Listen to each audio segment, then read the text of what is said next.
उत्तिष्ठोत्तिष्ठ श्रीलक्ष्मी विष्णुवक्षस्थलालये उत्तिष्ठ करुणापूर्णे लोकानां शुभदायिनी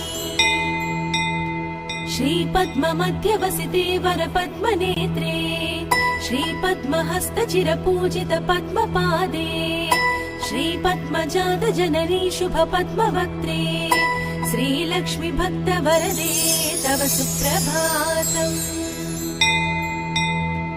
जाम्बोनदाभसमकान्ति विराजमाने तेजोस्वरूपिणि सुवर्ण विभूषणाङ्गी सौवर्ण वस्त्र परिवेष्टित दिव्य देहे श्रीलक्ष्मी भक्तवरदे तव सुप्रभातम्।